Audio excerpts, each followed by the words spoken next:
אני נולדתי ביוון, בסלוניק. אני לא יודע אם אתם שמעתם על סלוניקי, זה העיר השנייה בגודלה ביוון, שחיו שם 50,000 יהודים.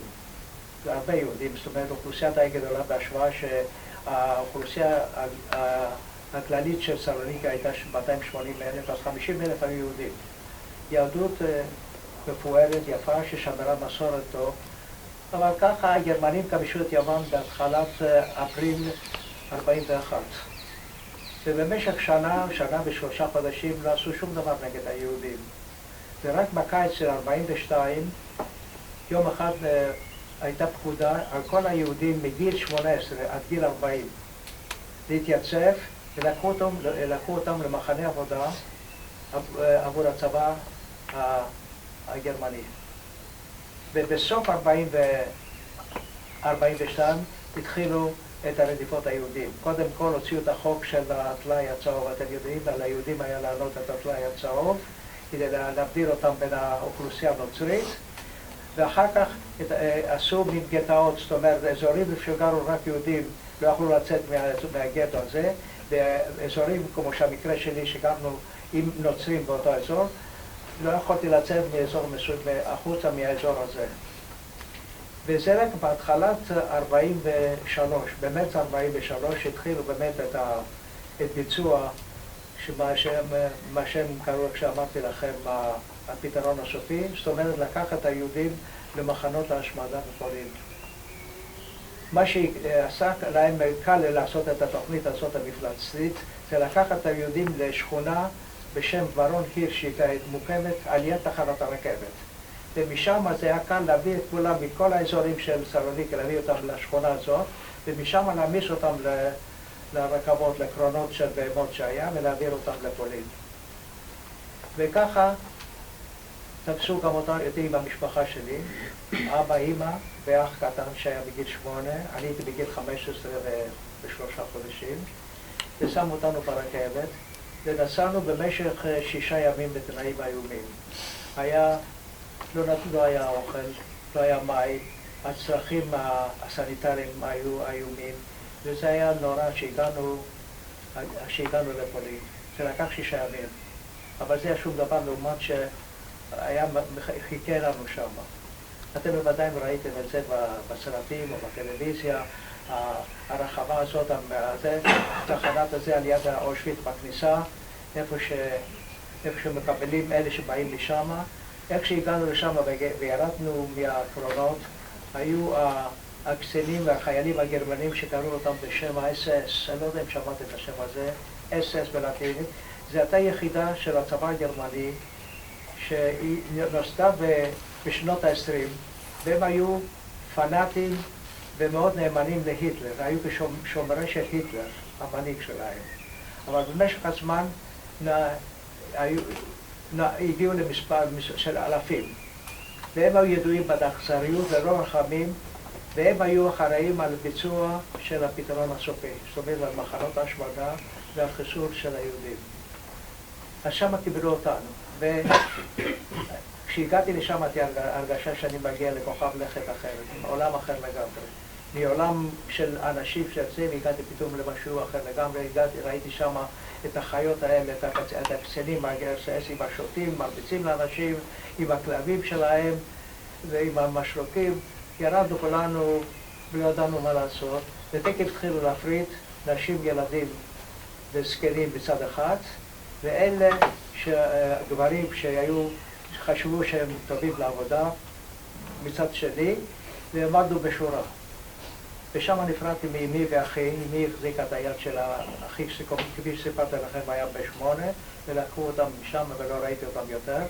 ואני נשארתי עם אבי, היה קצין שעבר על יד כל השורות, היה מסתכל, ורואה מי שחושב שהוא טוב לעבודה משאיר אותו. אם היה רואה מישהו שנראה לו חלש, או שלא מתאים לעבודה, היה מוציא אותו החוצה. אני בגיל שלי הייתי צריך להיות עם האנשים והילדים, 15 וחצי. אבל עשיתי רושם של יותר מבוגר, הייתי גבוה, הייתי וזה, אז הוא השאיר אותי שם, ואחרי שספרו את כולנו, לקחו אותנו והתחלנו ללכת, ובאנו לכניסה של אושוויץ. אני מתאר לי שאתם כולכם ראיתם את הכניסה הזו המפורסמת של אושוויץ, שכתוב למעלה, בגרמנית העבודה משחררת. אני לא יודע אם ראיתם את זה.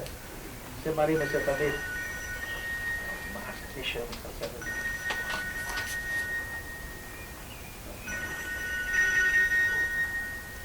רק רגע, סליחה. כן, אבי. לא, אני טעיתי. פרופסור, תראי שם, תיכנס שם במסדרון גדול. אוקיי.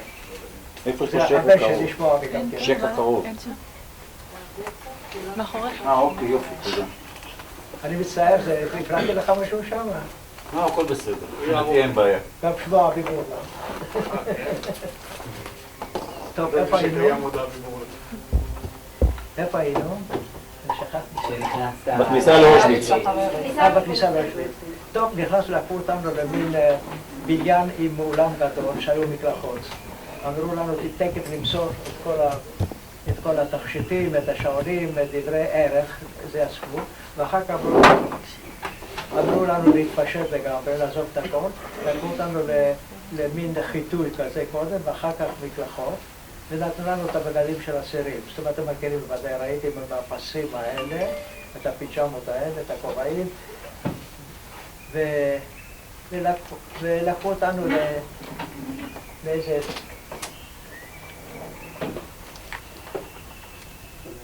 לקחו אותנו לאיזה בניין שם. למחרת בבוקר, אמרו לנו לרדת כולם למטה, שמו אותנו בשורה, ואסיר אחד שהחזיק ביד שלו כסת עם דיו ועט עם איזה מחט, הוא עשה לנו קעקוע, אמרו לנו להפשיט את השרוול בזרוע השמאלית, ועשה לנו מספר לכל אחד.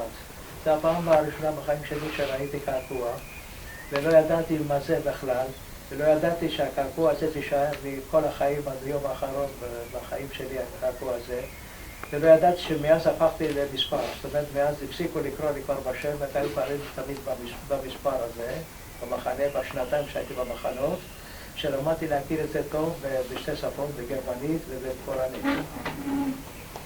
טוב, איפה? איפה אבי?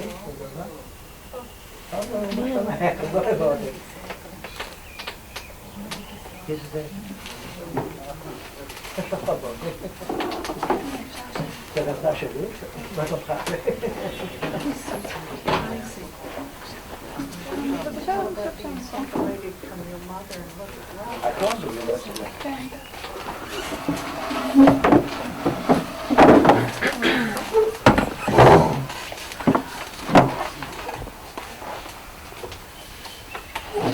היינו במחנה הזה, אתם יודעים, מדברים תמיד על אושוויץ, אבל אני לא יודע, אתם יודעים שיש ראשון אושוויצים בארצות. האושוויץ הזה, איפה שבאנו, שזה היה מחנה מעבר, וגם קצת עבודה, היה לידו איזה מחנה אחר שהיה מחנה השמדה, שזה אושוויץ 2 מוכר יותר בשם בירגנאו. לא יודע אם שמעתם על זה, שם זה היו ההרג הכי גדול בהיסטוריה האנושית. ויותר מ1,100,000 יהודים נהרגו שם בבירגנאו, גם בהורים שלי. ומרחק לא קטן מאושוויץ זה של 7 קילומטר היה אושוויץ 3, שהיה מוכר בשם בונה, שהיה מחנה עבודה, ולשם העבירו אותי. ושם הייתי כמעט 20 חודש.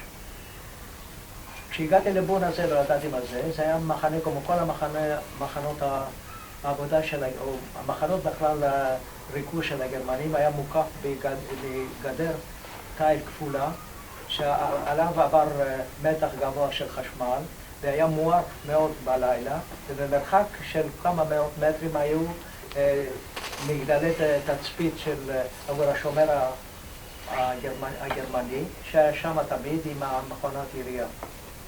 ובמחנה היו כאיזה 60 צריפים, שבכל צריף גרנו בין 200 ל-250 אסירים. חוץ מזה היו צריפים, היו המרפאות,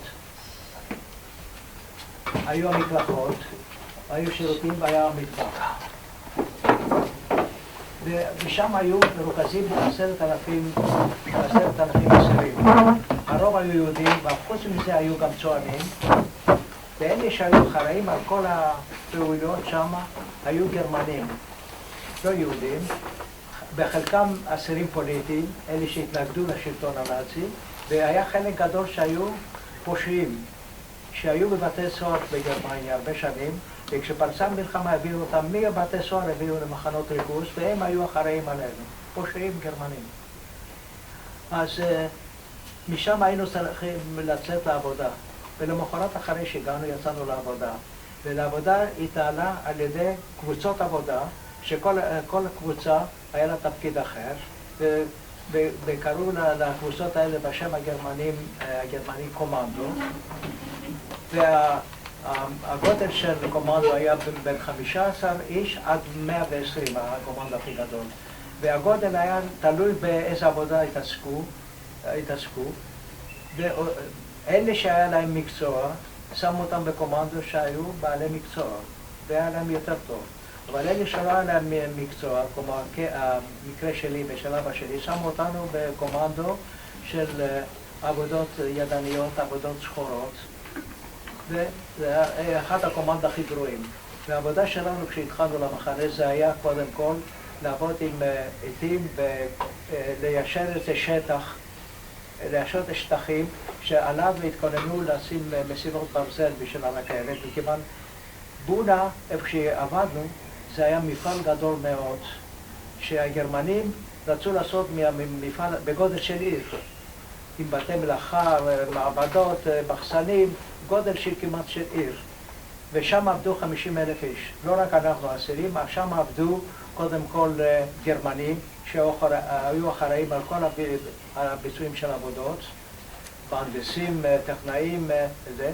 אחר כך היו אסירים שהביאו מכל מיני, אזרחים שהביאו מכל מיני ארצות, מצרפת, מצ'כוסלובקיה, מפולין, שהיו צריכים לעבוד.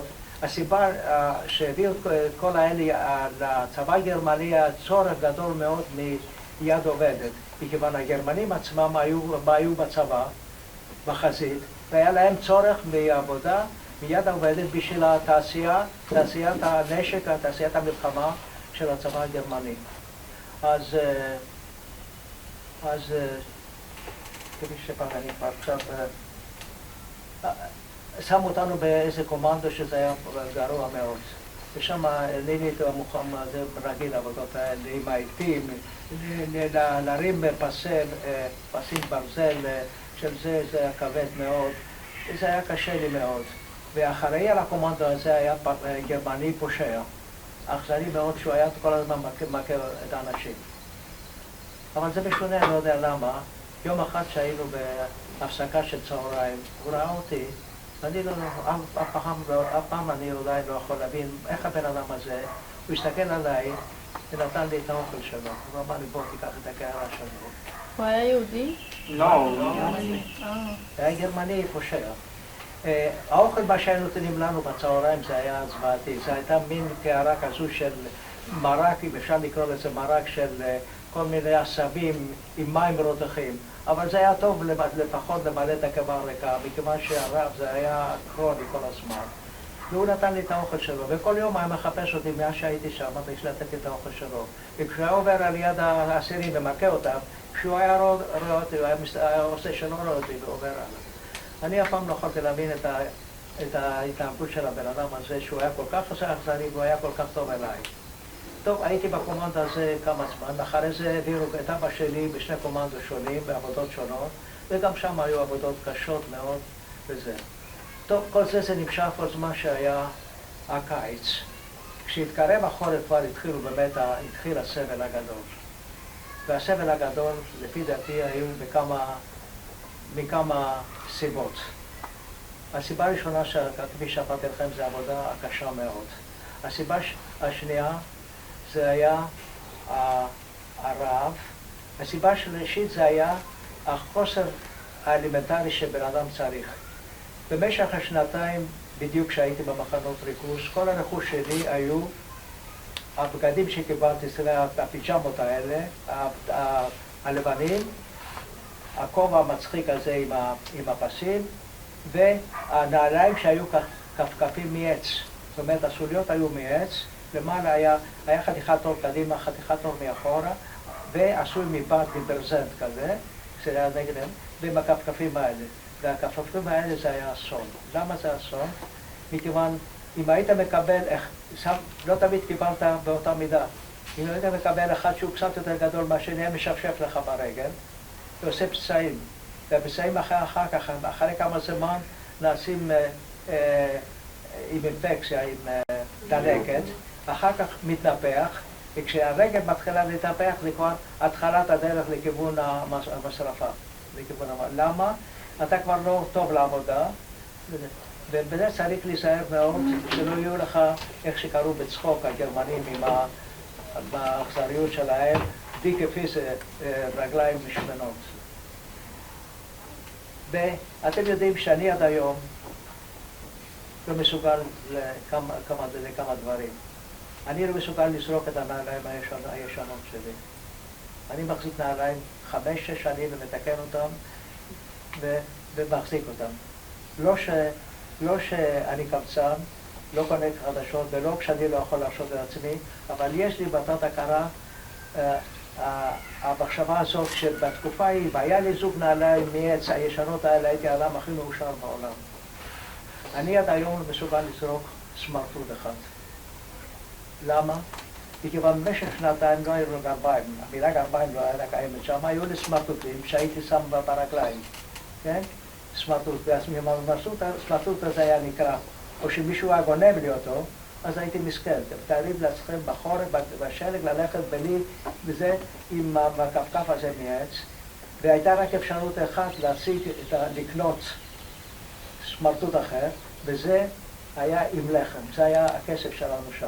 עם המנה הקטנה של לחם שאתה מקבל שם, היית צריך לתת חצי מנה, וזה היה דבר אסון, לתת החצי מנה מהלחם המעט שאתה מקבל כל יום.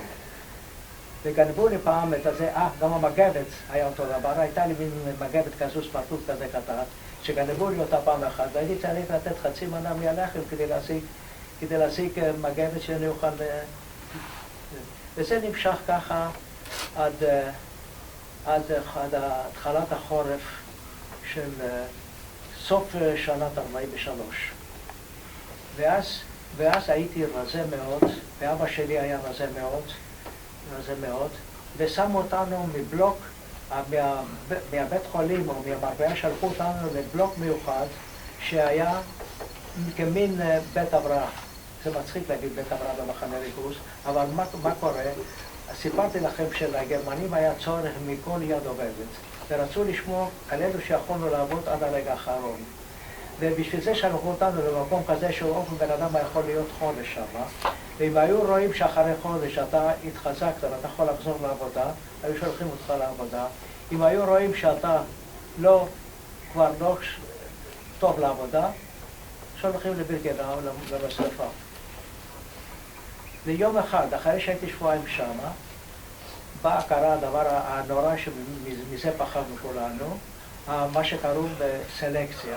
מה זה סלקציה? מיון. בא קצין רופא גרמני, ששלחו אותו לשם על מנת לביין מי שטוב כדי לחזור לעבודה, ומי שלא טוב, לשלוח אותו כבר למוות, לבירקנאו.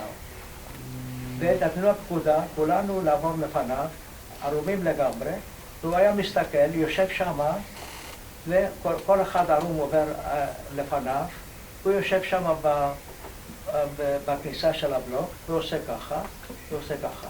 ימינה הוא ילך לעבודה, שמאלה הוא ילך לבירקנאו, למשרפה. הוא עושה את העבודה הכי משעממת בעולם. ימינה, זה יישאר בחיים, זה ימות. עברתי אני על ידו, הוא הסתכל עליי, הייתי רזה מאוד, הייתי גבוה, וזה הדגיש יותר שאני רזה. אחר כך הוא הסתכל בפרצוף שלי, הוא ראה שאני צעיר, כנראה שהוא התרשם מהפנים שלי. ימינה, והוא השאיר אותי לעבודה. אחריי היה אבי, הוא עמד לפניו, הסתובב, תקף עשה שמאלה. אותי זה אותו הרגע, אני לא יודע, תפס אותי מין רגש כזה, ומין לראות את החוצפה ואת האומץ. באתי עוד פעם על יד אבי, ואמרתי לו בגרמנית שלי, המעט הגרמני שידעתי, אמרתי לו, זה אבי, אי אפשר להפריד בינינו. כל הבלוק, כל האסירים נשארו, איך אני העזתי להתנגד למה שהוא החליט. הוא הסתכל גם עליי, הוא נשאר עמום, ובסוף עשה ימינה. הוא השאיר לי את אבא שלי שם, אבל זה לא עזר. אחרי שבוע, ביום אחד מכונית בשר לקחת כל האלה שהיו, ואבי בינתיים קיבל דיזנטריה, אני לא יודע, איזו מחלה איומה, והוא לא יכול לזה, שמו אותו על המכונית בשר, והוא הלך, וזו הפעם האחרונה שהייתי איתו, ונשארתי לבד. נשארתי לבד, והייתי צריך להישאר עוד כמה ימים בבלוק הזה שסיפרתי לכם. ערב אחד אני יושב, וככה מנמנם, פתאום מישהו דוחף לי בגב, אני פותח את העיניים ואני רואה איזה אדם נחמד עם מעיל לבן של רופא. הוא אומר לי, תשמע, אני דוקטור קוונקה, זה השם שלו, אני מיוון, ושמעתי עליך שאתה יווני הכי צעיר במחנה, ואני רוצה לעזור לך, ואני אעשה הכל מה שאני יכולתי לעזור לך. כך את זה הוא נתן לי קערה עם, אני זוכר שזה דייסה מסולת, זה היה לוקסוס לאכול את זה. הוא אומר, אני אבוא לראות אותך עוד פעם מחר בערב. ולמחרת בערב בא עוד פעם מביא לי אוכל. ואחר כך הוא אמר לי, כשתצא מפה ותלך לעבודה, כל ערב תבוא אצלי במרפאה, הוא עבד במרפאה שם, ואני אתן לך אוכל. דוקטור קוונקה הזה, זה היה אחד הרופאים, הרופא הכי מוכשר ביוון, באף אוזן בגרון. הוא היה חבר בצלב האדום הבינלאומי, חשוב מאוד, והצלב האדום הבינלאומי היה תמיד בקשר עם הגרמנים הנאצים שלא יעשו לו שום רע, היה תחת חסות של הצלב האדום הבינלאומי, ולא רק זה, הוא היה כל כך טוב שגם הנאצים, הקצינים, באו אצלו שהוא יטפל בהם. היה רופא מוכשר מאוד, ניתוחים בגרון והכל זה. העיקר, אחרי יצאתי משם המחנה, הלכתי לבלוק ושלחו אותי לעבודה. ואז זה היה בחורף והתחיל החורף של פולין, שאתם לא יכולים לתאר, 10 מעלות תחת האפס, 12 מעלות תחת האפס, ואני יושב שהולכים עוד פעם לעבודות, עוד פעם המצילות ברזל למזה, החפירות, השקי מלט על הגף, על השקי מלט היו בנייר כפול, והיה כתוב 50 קילו, ואני שקלתי 50 קילו, וזה. אבל הכי גרוע, מה ששמעתי הכי הרבה, זה היה לא עבודה קשה, הכל. להיות כל היום בחוץ, ב10 מעלות, 12 מעלות תחת האפס, עם הרוח הזו, עם השרי שבא לך לפנים, ואתה שם את הכובע עד האוזניים, וזה היה סיוט, אז זה היה עבודה. אז ראיתי שם עוד כמה ימים בעבודות האלה, אני כבר גמור. באתי לרופא הזה ערב אחד, מצאתי אותו פנוי, בדרך כלל הוא היה עסוק מאוד. תמיד היה תור של חולים, אחד עם האוזן, אחד עם הזה, אבל אותו הערב היה למזל, הוא היה פנוי. באתי אליו, אמרתי לו, דוקטור, אני מעריך מאוד מה שאתה עושה בשבילי, אבל אם אתה רוצה להציל אותי, תעשה משהו, אם אתה יכול שאני אעבוד בפנים בבית מלאכה במקום סגור. לא אכפת לי איזו עבודה. כי אם אני אמשיך בעבודות האלה שאני עושה, אני נמוך. הוא אמר לי, אתה יודע מה, אני אעשה משהו בשבילך. והמצב שלי, ואחרי יומן בא אליו להיבדק מפקד המחנה. מפקד שהיה גרמני פושע, אבל הוא היה לו השפעה גדולה מאוד במפקד המחנה. הוא סיפר לו דוקטור קוונקה שיש יווני אחד צעיר במחנה, שהוא סובל הרבה מאוד עובד בחוץ בתנאים קשים מאוד. אם אפשר לעשות משהו שיעבוד בפנים, הוא אומר, בטח, אני אעשה את זה. ואחרי כמה ימים שמו אותי בעבודה לעבוד באיזה בית מלאכה. כשבאותו בוקר שבאתי לשם על הקומנד הזה החדש, בא גם הקאפו של המפקד של האחראי על כל קומנדו, היה אחד שקראו לו הקאפוס, היה קאפו. בדרך כלל הקאפו היה או גרמני, אסיר פוליטי, אלה שהתנגדו לשלטון הנאצי, או שהיה פושע. הקאפו הזה היה במקרה אסיר פוליטי, אדם נחמד מאוד, שדיבר צרפתית איתי, ואני ידעתי צרפתית. הוא אומר לי, קיבלתי הוראות ממפקד המחנה, לתת לך עבודה קלה ובמקום חם. ואני נותן לך לבחור. אתה יכול להיות עוזר של מישהו בשם, אמר לי, הקדש, היה יווני, שהוא טכנאי גדול בעבודות מזכירות, זה בתוך הבית מלאכה, או שאתה יכול להיות עוזר של גטניו, היה אחד אחר בשם גטניו, שהוא היה מתקן אופניים, הוא היה מתקן את האופניים של הגרמנים, המייסטרים, המהנדסים הגרמנים. אמרתי לו, אני בסדר, אני אבוא מתקן אופניים. הוא שם אותי שם. ובאותו יום כשנכנסתי לבית מלאכה זה היה גן עדן. ולצאת מהפה ולהיכנס בבית מלאכה שהיה מחומם על ידי כיתות שעבר בצינורות שם, וזה היה חם. ושם נשארתי לעבוד כמעט כל החורף וכל הקיץ של שנת 44. עד שהגיע סוף השנה. טוב, אני לא אספר לכם כל האירועים שקרו במשך החודשים האלה, אחרי זה להחזיק אתכם פה שעות. יש הרבה דברים שאני דולג על זה, שאני כתבתי בספר, אבל מאורע אחד אני חייב לספר לכם שקרה לי, והמאורע הזה, המקרה הזה, הביא אותי בהכרה שאדם לא יכול להימלט מהגורל שלו. ועד היום אני מאמין בגורל. יום אחד זה היה בחודש אוגוסט 44, אני בבית מלאכה, כולנו שם, פתאום באו מטוסים, לא יודע אם זה היה חיל האוויר האנגלי או האמריקאי, מתחילים להפציץ את בורמה. וזורקים פצצות. והכל מתפרק, הכל מתנפץ, ועושה בורות של 5-6 מטר עומק. וכולנו יצאנו מבתי מלאכה, וכל אחד חיפש להסתתר איפה שמצא נכון. לא היו מקלטים שם, וכל אחד. ואני יצאתי ורואה ממול שם איזה צינור מבטון גדול מאוד. נכנסתי לתוך הצינור הזה.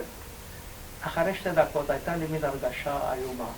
יצאתי מהצינור הזה, רצתי 50 מטר, הייתה איזה תעלה, קפצתי לתוך התעלה. אחרי 2 דקות היה רעש נורא היום.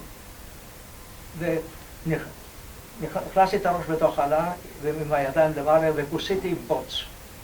כשהכל נרגע ושהיה שקט, הרמתי את הראש והסתכלתי לכיוון הצינור, איפה שמצאתי מקלע, לפני 2 דקות. הוא לא היה שם. הפצצה נפלה על הצינור. אם הייתי מאחר ב2 דקות, לא הייתי היום פה. טוב, זה הגורל. טוב, זה נמשך עד סוף 44, כפי שאמרתי לכם. התחיל 45. זה היה כבר נראה שזה כבר סוף המלחמה. האמריקאים היו מתקדמים מכיוון צרפת, מכיוון מערב, והאנגלים מצד מזרח באו הרוסים. הרוסים שהיה להם עמידות גדולות בהתחלת המלחמה התחזקו והתחילו להתקיף אותם בצורה גסה מאוד את הגרמנים ולהדוף אותם, והתקרבו לפולין, והיו כבר קרוב לדרום פולין איפה שהיו מחנות הריכוז של אנחנו, והגרמנים הנאצים ברגע האחרון החליטו לפנות את כל המחנות שהיו בפולין ולהעביר את כל האסירים מפולין, להעביר אותם לגרמניה. וזה לא היה קל. יום אחד בפקודה, זה אני לא אשכח את היום הזה, זה היה 18 לינואר 45, בפקודה כולנו לעמוד בשורה ולצאת, והתחלנו ללכת ברגל, היינו צריכים ללכת ברגל. אנחנו הולכים על השלג, זה החול, והיה קר, ושלג, ואתה הולך. עשינו אותו הלילה ברגל 44 קילומטר. עכשיו לעשות ברגל 44 קילומטר זה קשה. ולעשות 44 קילומטר עם כפכפים מעץ זה עוד יותר קשה. ולעשות 44 קילומטר עם כפכפים מעץ על השלג, כשאתה מרים את הרגל, אתה מרים גם חצי קילו של שלג שנדבק בזה, זה גם כן קשה. אני לא יודע איך אותו הלילה החזקתי מאמץ. אתה בהתחלה זה קר, אחר כך זה כבר לא קר, אתה מתחמם על ידך, אחר כך זה העייפות, אתה עייף, אתה רוצה לישון, ואני זז, ואסור לך ליפול. וכיוון אתה נופל, בא החייל הגרמני, העזרה היחידה שהוא עושה, הוא נותן לך כדור בראש. והתחילו ליפול, וכל פעם חייל גרמני נותן כדור. עוד פעם נופל מישהו. אני לא יודע איך החזקתי מעמד לעשות 44 קילומטר, למחרת עצרנו באיזשהו מקום, זה היה איזה בניין משונה, זה היה בניין גדול מעץ עשוי, ולמדתי שהיה בית חרושת בלבנים נטוש שהיה עשוי, שם הכניסו אותנו, והשומרים הגרמנים נשארו בחוץ, הכניסו אותנו שם, זה היה לפחות קצת חם שם, ושם הוצאתי את הכפכפים מעץ, הוצאתי את הסמרטוטים כשהתייבשו קצת, היינו כמה שעות שם, בינתיים אכלתי קצת מהלחם שהיה לי רזרבה, ואחרי הצהריים והפקודה, בינתיים התייבשו לקשן הסמרטוטים והנעליים, ושמת אותה, ועוד פעם יצאנו, והיינו צריכים לעשות עוד 18 קילומטר, עוד פעם ברגל על השלט, כדי להגיע לגבול הכי דרומי של פולין, שזה הגבול עם צ'קוסלובקיה. ומשם הגרמנים התכוננו לקח אותנו ברכבות למרכז גרמניה. טוב, הצלחתי לעשות גם את ה-18 קילומטר האלה, הגענו לאיזה מחנה, המחנה הכי דרומי של הגרמנים בפולין בשם גלייביץ', ושם היינו 3 ימים, והיום השלישי באה פקודה להעביר אותנו עם הרכבות למרכז גרמניה.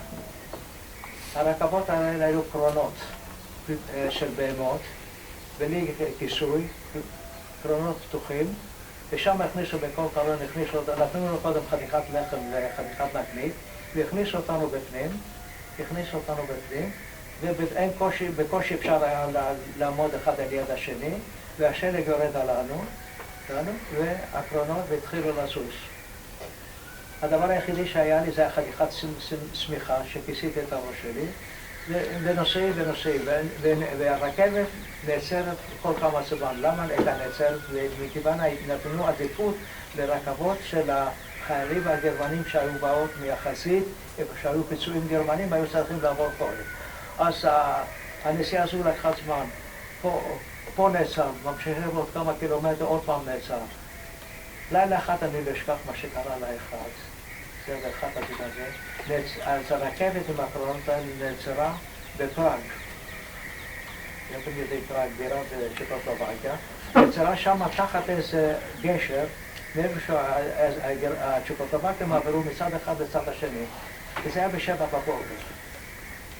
ואני חושב שבאותו היום שעברו הצ'קוסלובקים האלה על הגשר הזה, לא ישכחו כל החיים שלהם את המחזה שרואים על הקרונות האלה בני אדם או שרידים של בני אדם, או מה להגיד לכם, ופוסים עם שלג ככה, ואחד על השני, וצועקים, כולם צועקים בשכית חלב שזה לחם. הצ'כים האלה תקף ראו, התחילו לזרוק לנו את הסנדוויצ'ים שלהם. זה היו כאלה צריכים ללכת לעבודה זריקות. ראיתי שחת שהיה לה סל אחד, מלא קניות שעשתה, זרקה את כל הסל. השומרים הגרמנים התחילו לירות באוויר, הם ברחו. מה קרה אחר כך? כל הדברים שנפלו, הלחם והזה בקרונות, אחד נפל על השני, אחד טרף את השני, מה שהצליח כל אחד לקבל כמה פרורים. אני לא זזתי מהפינה שלי, זה היה אותו לילה. טוב, אתה יודע שלא אכלנו. כשאתה לא אוכל ביום הראשון, אתה רעב. אתה לא אוכל ביום השני, אתה רעב. ביום השלישי אתה צמא. והדבר היחידי שהיה לי בשביל לאכול ולשתות זה היה שלג. ובמשך 6 ימים אכלתי ושתיתי שלג. ביום השביעי הגענו למקום שאמרו לנו אחר כך שהיה מחנה בוכנוולד. זה אחד המחנות הגדולים ביותר במרכז גרמניה. כשהגענו לשם, האלה שקיבלו אותנו, היה להם מחזה, סביב, פתחו את הדלתות של הקרונות האלה, ויצאנו. אני לא יודעת, אני שכבתי על מתים, אחד על זה היו, אנשים איבדו את זה, היו משתגעו, כולם היו עם הפנים נפוחים, עם העיניים נפוחות. העיקר לקחו אותנו משם למקלחת, הוצאנו את הבגדים, זרקנו את הבגדים, עשינו מקלחת, וזה היה דבר גדול לעשות מקלחת חמה, ונתנו בגדים אחרים, עוד פעם פיג'מות וזה, ונתנו אוכל חתיכת לחם עם גבינה. וכשניסיתי לאכול, השיניים שלי לא יכולו ללעוס את הלחם, אחרי שלא אכלתי 6 ימים. טוב, הגענו לבוכנוולד. בוכנוולד זה היה אחת המחנות הכי גדולים בגרמניה. שהקימו אותו, שבנו אותו הגרמנים בשנות ה-30, נדמה לי ב-37, והמטרה זה היה להעביר לשם אסירים פוליטיים. בהתחלה גרמנים, אלה שהתנגדו לשלטון הנאצי, ואחר כך הביאו צרפתים, אנשים חשובים מאוד, שרים וזה, כל אלה שהיו נגד השלטון הנאצי. ושם הייתה תקופה שהגיעו למספר ל10,000 אסירים. אבל כאשר התחילו לפנות את כל האסירים האלה מפולין ולהעביר אותנו שם, ורצו להעביר אותם למחנות בגרמניה, העבירו אותנו גם כן לבוכורד, האוכלוסייה גדלה שם מ10,000 שהיו ל-80-90,000. הקימו עוד מחנה על יד המחנה הגדול, ושם היינו אנחנו, והתנאים שם במחנה שאנחנו היינו, תנאים איומים. היינו צריכים להיות בבלוקים, שישנו בצריפים, שלא היו מיטות, היו מין אצטבעות כאלה. והיו ארבע אצטבעות, ובכל אצטבה כזו, שהיה 1.5 מטר עד 1.70 1.80, ישנו 50 אסירים. לא היה מזרון, לא היה שמיכות, ישנו מלובשים, רק הוצאנו את הכפכפים מעץ, שמו אותם תחת הראש, וישנו ככה ישר. כשאחד רצה להסתובב קצת, היו כל 4 אחרים להסתובב, לא יכולה לבד. יצא לצד השני, אז היה אומר חבר'ה לצד השני, זה נראה מצחיק וזה היה דבר טרגי מאוד. מחנה בוכורד, אני יכול להגיד לך, שבאותה ימים זה, אומרים שבעולם הזה קיים גן עדן וקיים גיהנום. אני בעצמי לא מאמין, לא בגן עדן ולא בגיהנום, אבל אם קיים באמת גיהנום, זה היה צריך להיות כמו בוכורד בחורף של השנה הזו ב-45. זה היה צריך להיות משהו כזה.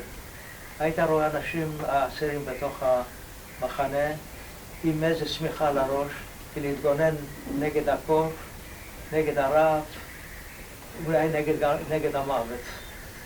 היו נותנים לנו אוכל פעם אחת ביום. מפקד הבלוך היה נותן לנו מין אסימון כזה, מין דיסקית כזאת. ועם הדיסקית הזאת היית הולך לאיזה בניין שם, שעמדנו בשורה, ואתה מקבל עם הדיסקית הזאת את מנת האוכל. זה היה חתיכת לחם, חתיכת נקניק או חתיכת גבינה, קערה, ליטר מרק. אתה טורף את זה במשך כמה דקות, ואחר כך אתה מחכה 24 שעות עד שתקבל עוד פעם למחרת. וזה נמשך כמה שבועות. אתם רוצים שאני אמשיך או שזה... תמשיך. טוב, זה לא היה הכי גרוע. בשבילי היו ימים עוד יותר גרועים. יום אחד כבר פקודה לצאת כולנו מהבלוק איפה שאני הייתי. קראו גם אותי, קראו גם לי, כמובן לפי המספר. יצאתי החוצה, ועוד איזה 400-500 איש לקחו אותנו לרכבת, מעמיסים אותנו לרכבת, ומעבירים אותנו, הרכבת נוסעת 3 שעות, עוד פעם בקרון של בהמות, סגור, והגענו לאיזה מחנה על יד הגבול של הולנד, מחנה קטן שהיה בשלב בנייה. היו שם 4 צריפים רק, ומטבח קטן, וכשהגענו לשם אותו דבר מוקף על ידי גדר כפולה, עם חשמל ועם עמדות תצפית של הגרמנים, ושם היינו צריכים לעבוד באיזה בית חרושת שהיה ממוקם על ידי הגרמנים בתוך ההר. היות והאמריקאים והאנגלים היו מפסיסים אותם כל הזמן, הם התחילו הגרמנים לבנות את בתי מלאכה שלהם בתוך הר, ככה שהפצצות לא היו משפיע. עד הרגע האחרון לא הפסיקו להקים ולבנות בתי מלאכה לייצור נשק שהיה חשוב של הצבא. העיקר, העבודה שם זה הייתה דבר נורא. קודם כל היינו צריכים לעשות בבוקר, מקימים אותנו באמצע הלילה, לעשות איזה 10 קילומטר ברגל. אתה הולך שעה ורבע ברגל, ואתה מגיע ליער קרוב להר, והעבודה שם זה היה לחפור ולחפור לתוך ההר, ולעקות עוד פעם מסירות ברזל, בוטות ברזל, אבל מה שהכי גרוע, הגשם שהתחיל. יורד גשם בלי הפסקה, שבועיים לא מפסיק דקה אחת. ואתה עובד שם ביער ואתה רטוב לגמרי, הגשם לא מפסיק. ונתנו לנו אוכל רק בבוקר, כל היום לא היה אוכל, רק כשהיינו חוזרים בערב, בלי אוכל כל היום, ובעבודה כזאת זה היה משהו נורא. זה נמשך כמעט חודש. כשבלילה הייתי הולך לישון, הייתי תקף יושן, הייתי מוציא את המעיל ומקווה שהוא יתייבש עד הבוקר, והייתי הולך לישון, אבל לפעמים באמצע הלילה הייתי מתעורר, והייתי מתפלל שלא להתעורר יותר. הייתי אומר, לא להיות עוד פעם בעבודה האיומה הזאת. יום אחד עוד פעם, היה כמעט סוף המלחמה בפקודה, עוד פעם עלינו לרכבות, החזירו אותנו עוד פעם לבוכורד. בבוכורד היינו כמה ימים, האמריקאים התחילו להתקרב, אבל מה לפני שהתקרבו וישחררו אותנו האמריקאים, ה-SS הגרמנים, הקבוצות האלה, לקחו אלפים בחוץ למחנה, שלחו אותו למחנה עם רכבות, במחנה הרכבות עצרו באמסטרדם, הם מתו מחנק, נחנקו בתוך הקרונות, או לקחו חלק גדול, אלפים בתוך היער, ומשם היו קוצרים אותם. מ-72,000 שהיינו בימים האחרונים במחנה בוכנוולד, 50,000 הצליחו להרוג, ורק 21,000 נשארנו בחיים, ואני אחד מהם.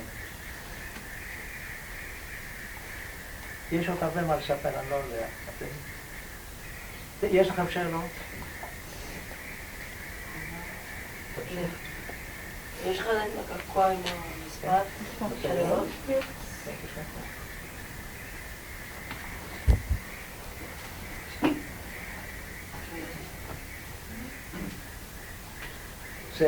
זה מעניין שהיום עושים, הבחורות עושות קמפיינים, חושבות שזה יפה. אני הפעם הראשונה שראיתי את זה, ואחר כך ראיתי, כשהיינו במקלחות, היו גם הפושעים הגרמנים האלה, אלה שהיו כל החיים שלהם בבתי סוהר, היה להם קעקועים פה, וזה. ואני לא חושב שזה כל כך יפה, זה. אני לא יודע, היום חושבים שזה יפה לעשות. כן. מתי ידעתם שיש מחנה השמדה? לא שמעתי. מתי ידעתם שיש מחנה השמדה? מתי ידעתם שיש מחנה השמדה? לא ידענו. הגרמנים, הנאצים האלה, ביצעו את הפעולה הזו של ההשמדה בסודיות מוחלטת. אפילו רוב העם הגרמני לא ידע על זה, ומעט מאוד ידעו האלה על מחנות ההשמדה ועל על הקרמטוריום, על המשרפות. הם לא ידעו מזה. ולא ידענו על השמדה. מי חלם על זה? הם גם חום מזה, ביצעו את התוכנית בצורה סודית וערמומית. הפיצו שמועות שם ביוון למשל, היה הגיס החמישי, שהפיץ את השמועה שלוקחים את היהודים לפולין, שם יעבדו בשל הגרמנים, של הצבא בתנאים טובים, ויטפלו בהם טוב. יש כאלה שקיבלו את זה, ויש כאלה שלא קיבלו וברחו, והאלה מעטים שלו ידעו לברוח. אבל הרוב לקחו אותנו, והעמיסו אותנו על הרכבות. לא היה לכם מתישהו שלב של שמועות? בבקשה? לא היה לכם מתישהו שלב של שמועות? למשל אף אחד לא ידע על המחנות ההשמדה. אפילו אחרי המלחמה, כשכבר שחררו את המחנות, זה לקח זמן עד שהעולם הנאור קיבל את זה, אוכל להקל, מכיוון ששכל אנושי בריא לא יכול לאחר את זה שהוא יכול לקיים בעולם רוע לב כזה, אכזריות כזו, מפלציות כזו. לא יכולו לקבל, זה לקח זמן להקל את זה. כן, ועוד משהו רציתי לשאול? רציתי לשאול, היום כאילו יש אפשרות להוריד קעקועים. יש אפשרות? אני לא רוצה להוריד. הבחורות האלה שעושות את זה יכולות להוריד את זה. טוב. מה בעצם השאיר אותך בחיים כל תקופת המלחמה? זה מה שרציתי לומר לכם. תראו, ילדים, אני לא יודע אם אתם למדתם משהו הערב ממני. מכיוון שלספר על השואה זה דבר רחוק, זה קרה לפני 75 שנה. כן? זה דבר ששייך להיסטוריה היום. ולא תהיה שואה עוד פעם לעולם, כן? מה שאני רוצה, ואני מקווה שלמדתי את זה מהמעט שסיפרתי לכם הערב, זה ממה שאני סבלתי, שתדעו להעריך מה שיש לכם. שתדעו להעריך, קודם כל, הדבר הכי חשוב שיש לבן אדם, חוץ מבריאות. מה זה הדבר החשוב שיש לבן אדם חוץ מבריאות? אוכל. בית. קורת גג. כבוד. חופש. אם אתה לא חופשי, אין לך שום דבר. כשאתה כמוני, שנמצא שנתיים במחנה כל כך בדרך, ואתה מסתכל במרחקים, ואתה רואה את השטחים, ואתה חושב ששם חיים אנשים חופשיים, שיכולים ללכת לאן שהם רוצים, שיכולים לומר מה שהם רוצים, לאכול כמה שהם רוצים, ואתה חולם ואתה לא מתאר, לא מדמיין שפעם אחת אתה יכול להיות לצד השני של הגדר ולהיות אדם חופשי. אז חופש הדבר ראשון. אחר כך, אני לא יודע אם אתם יכולים להעריך את המעט שיש לכם. זוג נעליים, סיפרתי לכם. סמרטוטים, אני עד היום סיפרתי לכם שאני לא מסוגל לזרוק סמרטוט. לא מסוגל לזרוק, לא לזוג נעליים. יש כמה דברים שזה, ומה שהכי חשוב שאני מקווה שלמדתם מזה, שחשוב מאוד בחיים שיהיה מקצוע. אני מקווה שתרצו ללמוד מקצוע, מכיוון שמה שלמדתם במחנה של מקצוע זה נשק לכל החיים. אם יש לך מקצוע זה חשוב מאוד. חוץ מזה זה חשוב מאוד שבן אדם יהיה חזק מבחינה רוחנית. לא להתייאש יותר, להיות תמיד עם רצון חזק, להגיד אני אצא מכאן, תחת כל הרעים האלה. כמובן זה תלוי גם במזל, אבל היה לי גם רצון חזק להישאר בחיים. חשוב מאוד לבן אדם שיודע להסתפק במעט. אני הייתי שנתיים, סיפרתי לכם מה היה הרכוש שלי, ושזה היום, אני חושב שבן אדם לא צריך להיות עשיר, צריך להיות הרבה כדי להיות מאושר. אפשר להיות מאושר עם מעט. וזה. והחשוב מאוד שזה לדעת, חוץ מזה, לעזור לשני. וכיוון הדוגמה בשבילי לזה, זה היה דוקטור פואנקה, שעשה כל כך הרבה בשבילי, לא רק בשבילי, ושמעתי בשביל עוד הרבה אנשים, ולמדתי להכיר שיש אנשים בעולם הזה שמוכנים לעשות הרבה למען הזולת ולצפות לתמורה. וזה צריך לדעת לעזור לשני. יש לי שאלה. איך אנחנו יכולים להבטיח שדבר כזה לא יקרה שוב?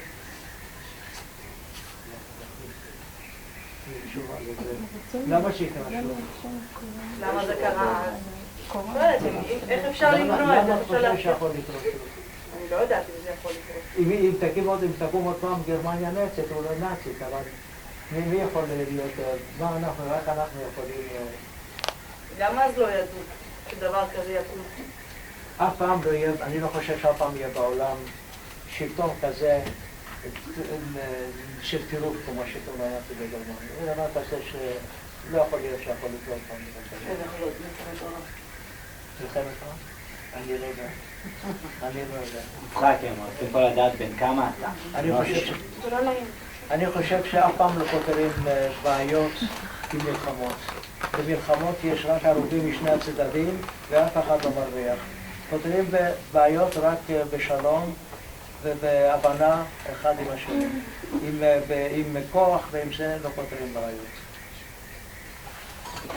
יצחק, בין כמה אתה? אבל אני 90. זאת אומרת, כשהייתי שם הייתי בגילכם. 16. אז תדעו שסבלתי הרבה מאוד בחיים שלי. אני נשארתי לבד כל החיים. אני נתתי לעצמי השכלה, אף אחד לא עזר לי. אני לימדתי לעצמי מקצוע. אני פתרתי לי לבד את כל הבעיות. ומה עשית, סליחה? מה עשית שהגעת לכאן? ומה עשית? מה המקצוע שלך? החלטתי כמה מקצועות. המקצוע הראשון שלמדתי זה המכונאות. הייתי מכונאית. אחר כך הייתי נהג מונית. אבל המקצוע האחרון שלמדתי וזה עסקתי במשך כמעט 40 שנה, 39 שנים, הייתי מדריך תיירים. דיברתי מאות של קבוצות מכל העולם. וכמה ילדים יש לך? 3 ילדים. יש לי את הבחור הזה, את אבי, ועוד 2 בנות, ויש לי 5 נכדים. 4 נכדות ונכד אחד. תודה רבה לכם.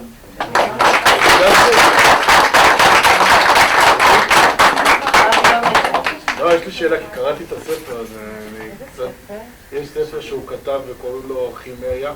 חימרה. חימרה ביוונית, כן? כן, זה מפלצת בעלת 5 ראשים, לא?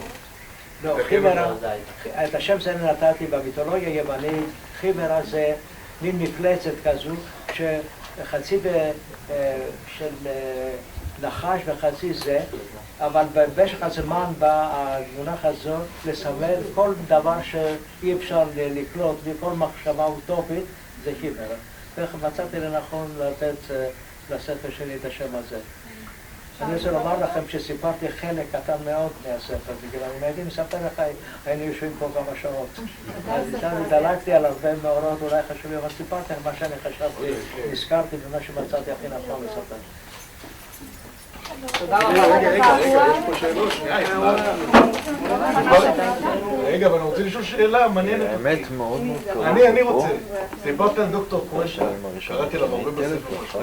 אחר כך ניסית ליצור איתו קשר, כי זה לא רשום שם. ניסית ליצור איתו קשר, לאתר אותו, לחפש אותו? כן, רציתי שהייתי לספר לך את זה. זה מעניין אותי, כי הוא הציל אותך בעצם.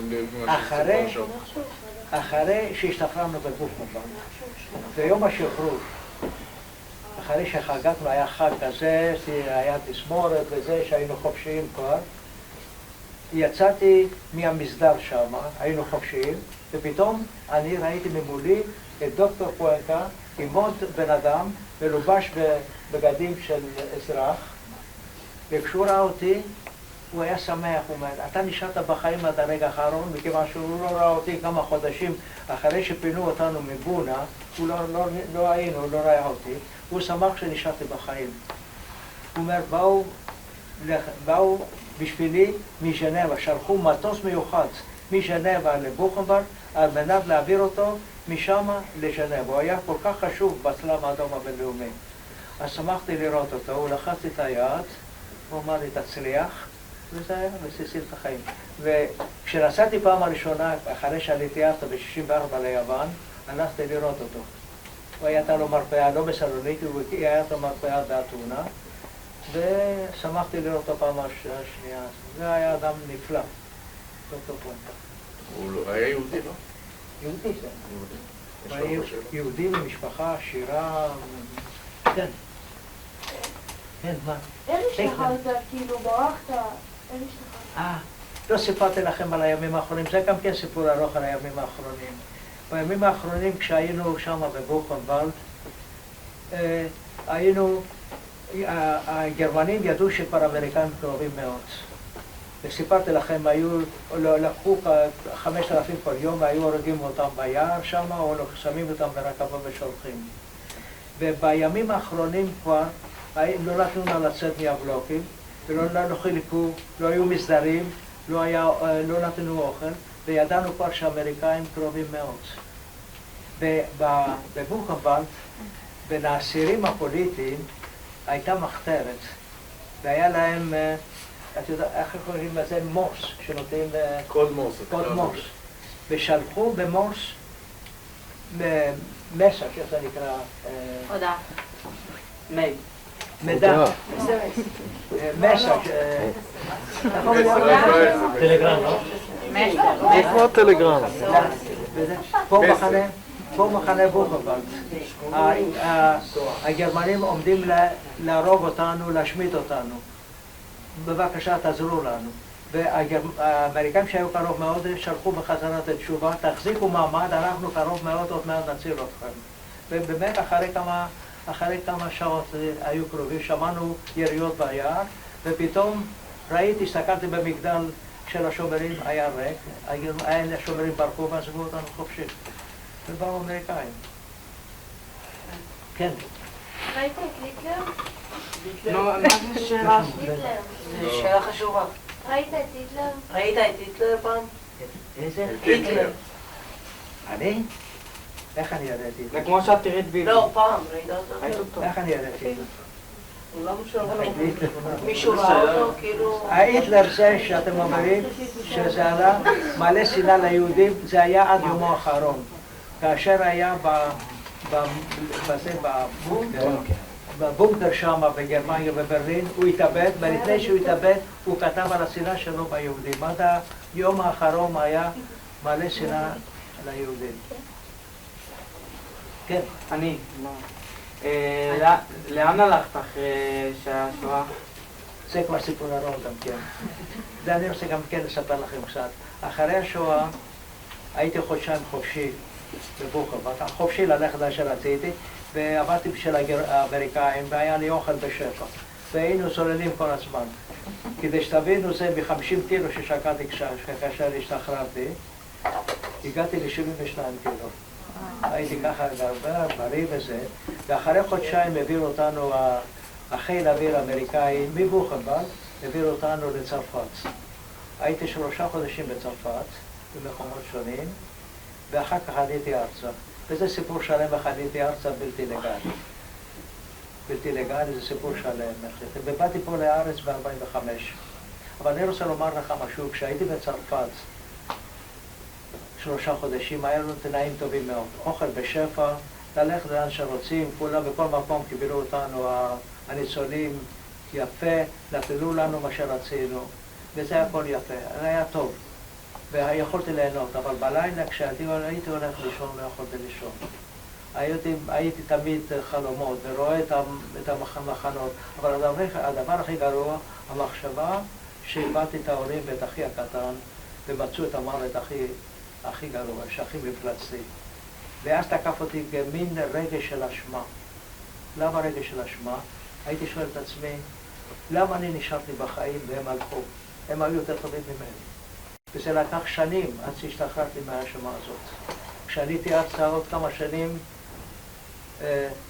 הייתה לי האשמה הזאת, וישבתי עוד פעם והייתי מוצא קצת מקלט לכתוב, וכתבתי את ההתחלה של הספר, ואז כתבתי את זה ביוונית, זה השפה שהייתי שולט בה אז, ואחרי כמה זמן ביוונית אשתי עזרה לי לתרגם את זה לאנגלית, תרגמתי את זה לאנגלית, ניסיתי להוציא באור לאנגלית, זה לא הלך בהתחלה, תרגמו את זה לעברית, הוצאתי באור לעברית, ואחרי כמה שנים הצלחתי להוציא את זה לאור באנגלית בארצות הברית.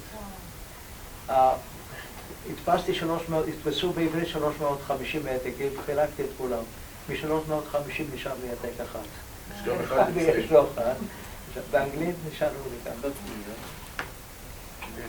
יש לי שאלה. רגע, יש פה. כן, רק רגע. כן? יש היום הרבה גרמנים שמכחישים את השואה, מה היית אומר להם? תביא יותר חזק. יש היום גרמנים שמכחישים את השואה, מה היית אומר להם? שמכחישים את השואה? מה אתה יכול לעשות? שאומרים שהכל שלנו. אתם יודעים מה שהיטלר עצמו פעם אחת? מי זוכר שעוד לפני כמה שנים הטורקים הרגו 1.5 מיליון ארמנים? אז אותו דבר יגידו בעוד כמה שנים, משהו שהיסטוריה, משהו שכתוב, נהרגו 6 מיליון יהודים. כשאנחנו האחרונים נלך, אז כבר יכולים להכחיש את זה. אבל יש סרטונים, מה? יש סרטונים. יכולים להגיד שזה ודאי מישהו יש נובע. וזה, אבל יש כאלה שיודעים איך להכחיש את זה. כן? נגיד שהיה לך, נגיד שהמשפחה שלך נפרדה ממך, אז כאילו, לא היה לך קשה כאילו בלילות וזה, כאילו איך התמודדת עם זה? לא הבנתי אותה. כאילו, היא שואלת שנשארת לבד. כאילו שהיית לבד, כן, בלי איך אף אחד. התמודדת עם זה? בזה אני רוצה לומר לכם משהו. כל המשפחה שלי משפחה גדולה מאוד. אני מצד אבי ומצד אמי, אחים, אחיות, ילדים, נכדים. היחידי שחזר מהמחנות זה אני, שנשאר בחיים. ומה אמרתי בדיוק בשביל?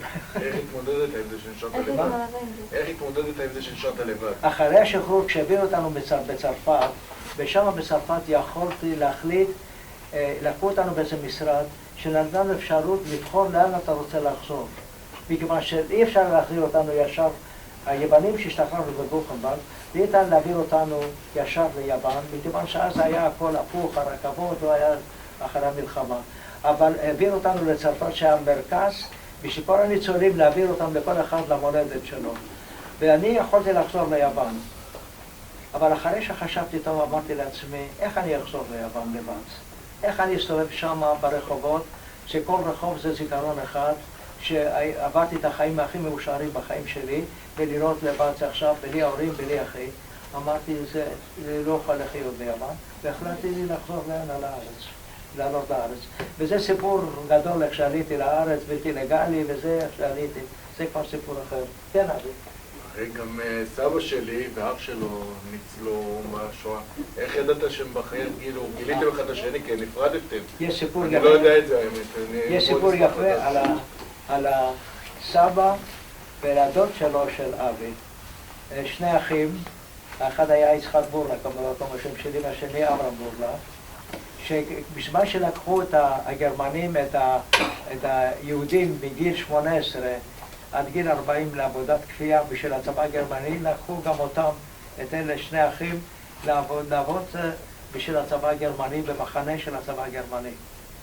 ויום אחד, זה היה במרכז יוון, ויום אחד, בזמן שהייתה להם הפסקת צהריים, והייתה להם שעה של הפסקת צהריים, ראו את שני האחים האלה שעושים תעלה בתוך המחנה הזה, והתעלה הזו עוברת תחת הגדר.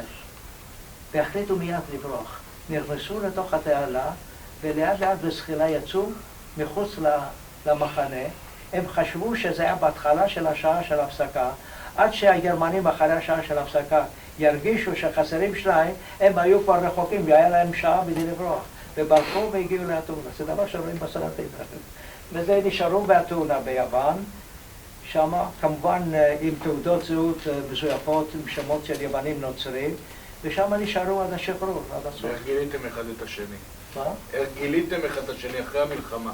הרי אתה לא ידעת שהם בחיים, הם לא ידעו שהם בחיים. אני לא ידעתי, אבל כשעליתי ארצה, היה לי דוד אחד באתונה, והוא, כתבתי לו מכתב, והוא ידע שנשארתי בחיים. אבל בקשר לדוד באתונה, זה גם כן, זה קשור בקשר לגורל שסיפרתי לכם קודם. מה קרה? אחרי שהשתחררתי, כשהייתי בצרפת, שלחתי מברק אחד מצרפת לדוד הזה באתונה, אח של אבי היחידי שהיה באתונה ולא לקחו אותו למחנות, ואמרתי לעצמי, אולי הוא נשאר בחיים, שלחתי לו מברק, ונתתי לו את הכתובת לשלוח את התשובה לאיזה יהודי צרפתי במרסיי בצרפת, לשלוח את התשובה לשם. חיכיתי שבוע, לא בא תשובה.